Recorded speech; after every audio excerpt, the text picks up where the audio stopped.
All right, so the last posture we're gonna do today is a restorative back bend. There's a couple different versions, and it just depends on what you're looking to do. I'm gonna go with the safest version first, and maybe I'll give a demo of the other one. So,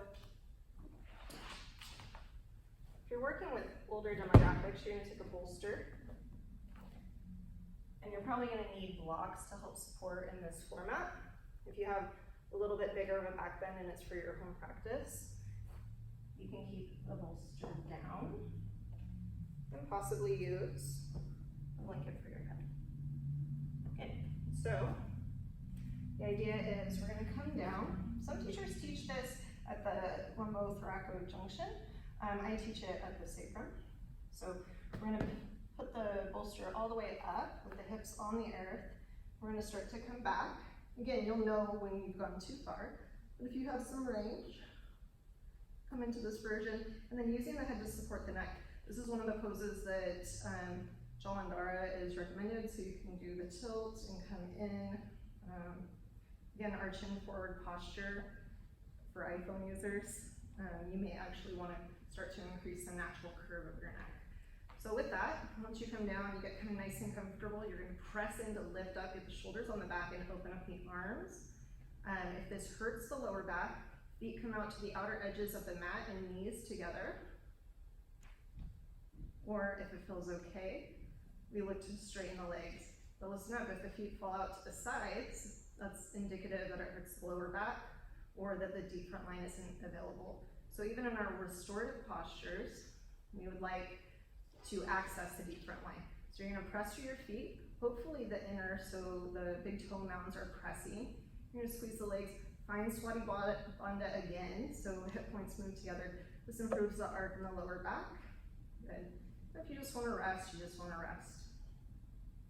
Okay, it's nicer to take this version for lower back issues as opposed to this one because this kind of perpetuates that flattening of the lower back.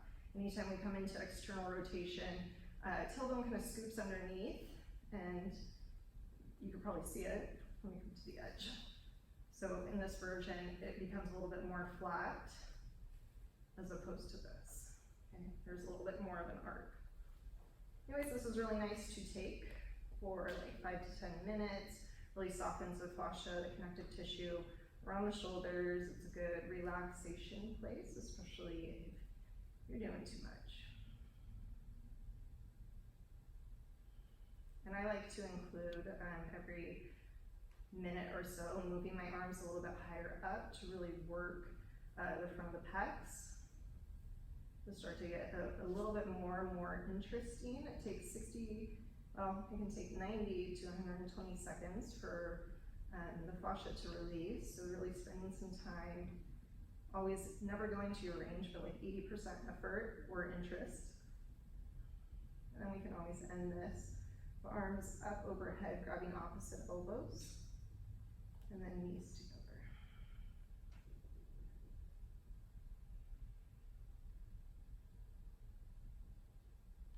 Good. So I hope you've enjoyed kind of like my approach to these different postures. I think they're going to really help you access a deeper experience within your practice, and hopefully help us free up the shoulders a little bit.